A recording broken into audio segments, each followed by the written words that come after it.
Okay, here we go. Hole 1, Lincoln Park, 256 feet. This hole plays a little bit differently depending on the time of the year. The leaves definitely make it more difficult to navigate to the basket, but the best play here is the soft backhand anhyzer around this first tree, and then to flatten out and fade back in right underneath this low ceiling. Forehand is also an option, but usually does not result in as good of position. So lately I've been trying to use my zone on this hole and force a turnover rather than letting the disc do the work, but I found that I was trying to throw the disc too hard and I just wasn't as accurate, so I'm back to the Avenger SS and got a nice little turn on this one. I didn't think that was going to get to the top of the hill, but I barely got up there and got a little ground play and got in position for a pretty easy birdie. Good start to the round. Hole number 2 over the valley, backhand or forehand an option. If you go with the straight or slight turnover backhand, you just have to avoid this low hanging branch on the right. If you go with a forehand, you're just a little more likely to hit some of these trees at the top of the hill on your way to the basket. Ideally, you land right here at the top of the hill and slide in next to the cage for the 2. Here I am going with the zone, trying to force a turnover, and that was a very early release, but I got lucky that I went through those leaves and ended up at the top of the hill, so I did have a line to the basket. Not very good from this distance, but I did have a shot here at the birdie. Had the right idea there, just fell a little bit short and got a little bit of some ground play left, but gave myself a relatively stress-free par. Can't be too upset with that after the drive I had. Hole 3, the best route to take here is to the left of this first tree because of all the open space, so either forehand or turnover backhand. If you want to go to the right side of that first tree, you can go either straight shot or flex forehand, but that's just a little bit trickier to navigate because of the tree on the right. So in my last video, I was using a Venom for the overstable forehand driver, and that has been replaced by a Nuke OS, and I love it for this purpose. Sent that one a little bit left, but you can pretty much always count on a skip from the Nuke OS, and I actually stopped watching this one before it finished, but I got a little bit more ground play and it rolled towards the basket, so I was pretty much parked for the birdie for that one. Hole 4, very similar to hole 3. The exact same forehand that is used in hole 3 can be used here as well. The backhand is also more viable compared to the previous hole. You just have to navigate underneath a somewhat low ceiling if you want to go straight at the basket, or around the branch with a turnover shot, and you are at the basket. So going with the same shot as last time, same disc, Nuke OS. A lot of open space for the forehand here, just don't want to make sure I put it too far left or too far right, kind of hard to do.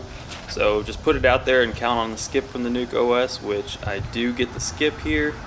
And not quite as close as the last hole, but still parked and have another stress-free birdie.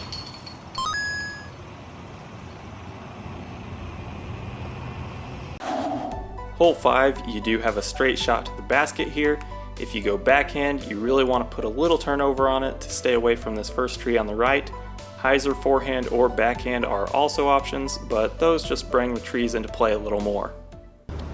So my route on this hole used to be a hyzer flip shot with a putter up the middle, but since then I've switched to a hyzer with the zone. Didn't quite hit the gap. I wanted to get around one more tree here, but that does put me inside the circle. Just got a little bit too much of a skip to the left, and I've got a little bit of a tester putt here. This is kind of just outside my gimme zone, so not a guarantee, so I put a little focus in this putt and the birdie streak continues. Hole 6, once again we do have a straight shot to the basket. The difference is that we have a pretty narrow tunnel to navigate here in the first half of the hole. If you make it through here without hitting any branches, chances are you're going to have a look at the basket and give yourself a shot at the birdie. So hole 6, going with a Z flex zone, trying to hit this gap on a forced turnover shot. Trying not to get as much of a skip as my Z zone would, but put this one a little bit too high and got some interference from the trees up there, and well outside the circle here for my birdie attempt. Not the best run there, but I think I had the right height there, just a little bit too far right, but fortunately in range for the stress-free par. Hole 7, yet again, straight shot to the basket, but the obstacle here is this low ceiling with this branch here. Straight shot to the basket is usually the best play, but you can hug the left or right side of that pathway if you want your disc to fade in a little bit. So now I'm going with my Z zone instead of the Z flex, banking on a little bit more ground play. Going for pretty much the same line, just the forced turnover shot. I really love that line with the zone just because if you do it right, they'll come back just enough to where you'll get the forward ground play rather than the big skip to the left. And you can see there I was parked for the birdie. Great hole there. Hole 8, 214 feet. Another low ceiling shot if you want to go straight to the basket, but you can take the trees out of play altogether by going spike hyzer around the right side. That does put yourself at a little more risk of running OB road, but it's usually a pretty safe path. So in my last video, this was also a hole for the Venom, but that has been replaced now by a Z Predator on this hole. This hole's very hard to mess up. Just put it high and right and let the disc do the work and fade back into the basket. Just make sure you don't go too far or too short and you're usually good. So easy birdie there on hole 8. Hole 9, 209 feet. This big tree on the right prevents you from using the spike hyzer like the previous hole, but you do have a pretty open path to go straight for the basket or backhand with a little bit of hyzer. You just need to be aware that the ground is pretty firm around the basket, so it is possible to get a pretty big skip away from the basket. Hole 9 kind of depends on the day what I'm going with. Lately I've been going the putter and I've been turning it over a little too much and going OB, so I went back to my Z flex zone for this one and going with that forced turnover shot that I really love and parked it and put myself at 7 under through the front 9. So that is a great first half of the round. Hole 10, 276 feet, low ceiling on the left that you really can't get under and make it to the basket, but the common play is to do the backhand hyzer through this gap. You really want to hug the right side though because these branches on the left sit pretty far back, but if you make it past those before your disc starts fading in, you're sitting in good position for the 2. So in my last video you saw me taking the hyzer line in between the trees, but lately I've been working on the high spike hyzer route, going over the trees and letting the disc fade in. And this time you can see I didn't quite put that high enough and went into the tree, which isn't the biggest deal in the world. If you get above the tree, your disc is usually going to fade enough to get past the parking lot. And if you go into the tree, it'll usually stop you from going OB. So there's not too much to worry about if you don't hit that line perfectly. You can see that approach shot was not great. It put me just outside of my gimme zone, so not a carefree par, but still pretty easy. Hole 11 is our first hole over 300 feet. This group of trees prevents you from going straight to the basket, but you do have an open path to the left for a forehand, but the most clear path is probably the backhand path to the right. You do put yourself at risk of running OB road if you hit anything though. Once again, on this hole, you do want to land somewhere near the top of the hill and slide into the basket. So here's same story as last time, going with my Discraft Z Force, trying to hit the gap on the right and really let the disc fade and skip in towards the basket on the left. Fun fact, I almost did ace this a couple weeks ago off of a skip with the same disc. I did hit chains, but unfortunately didn't stick. Here I went through that gap. I got really lucky. I didn't hit the gap on the right, but I hit a gap in the trees and I did hit some leaves that really slowed the disc down and put me at the bottom of the valley, but pretty easy approach shot, just a nice hyzer shot with the zone that left me parked for an easy par. Hole 12, the best path here is definitely the backhand hyzer. The line thrown is actually very similar to the line on hole 11. The difference here is that your tee shot starts OB, and if you end up OB but you never cross the left side of that road, that is going to be a re-tee, and that can really hurt your round.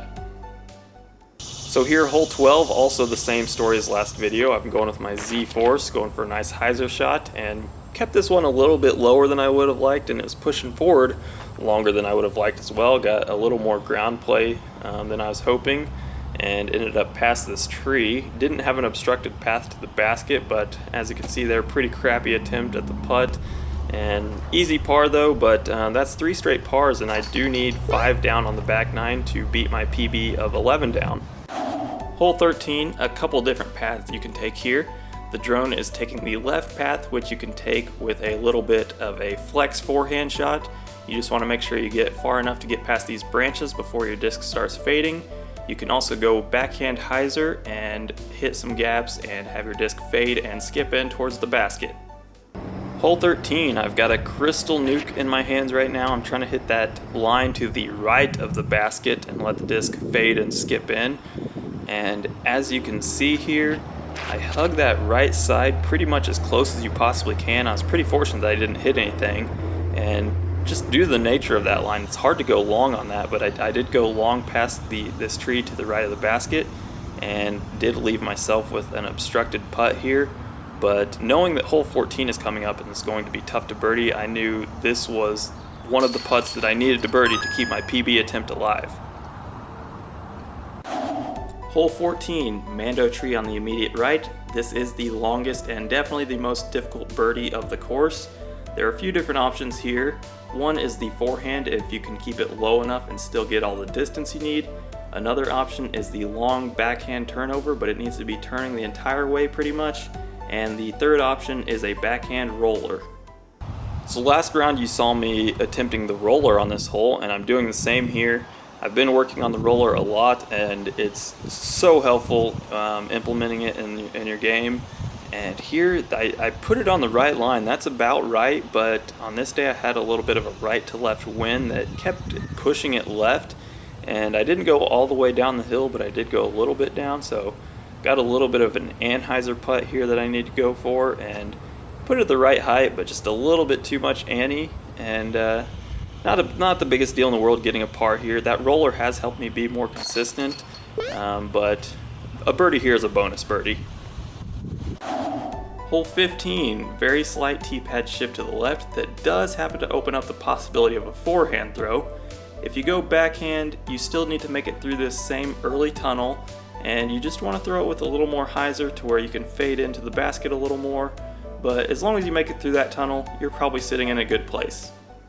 So hole 15, back to my Z-flex zone to avoid the ground play, and this time I got the height right and just had the right amount of ante. That was a really beautiful throw. Put me a little bit long, but very stress-free birdie, and I do need to birdie the remainder of the holes to get the PB. Hole 16, the tee pad has just shifted back a little bit, causing a slight increase in difficulty because you do still need to hit this low ceiling tunnel, just with a little bit of extra distance. All the same options are still viable from hole 7, just a little more challenging because you do need to put a little extra distance on your throw.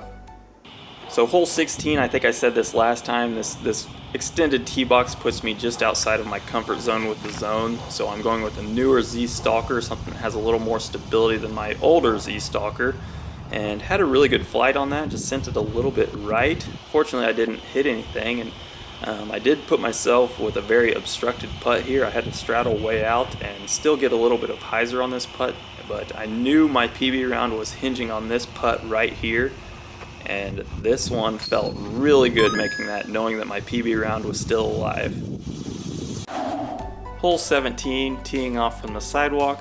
There aren't many options here for an alternate tee pad, so this does play very similar to hole 8.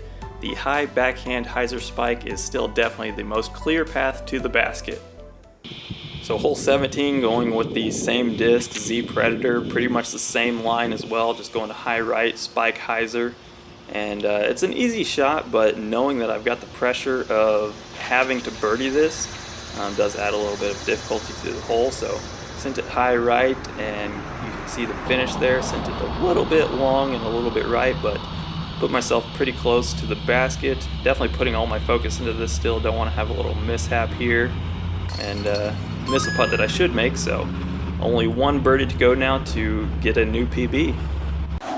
Hole 18, with the tee pad shifted back and to the right, it does open up the hyzer spike like on hole 8 and 17.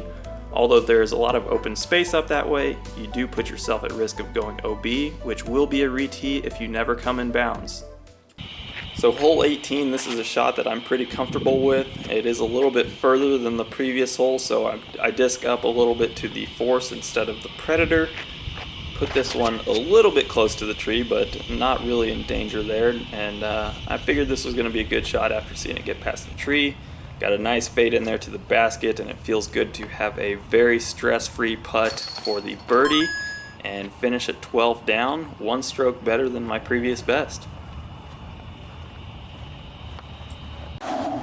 So I hope you enjoyed that round at Lincoln Park. This round was actually played on my birthday, so I was hoping to do something cool like get a PB for the course or to hit a birthday ace. And fortunately I played it just right to get the PB for the course by one stroke, so I was pretty happy about that.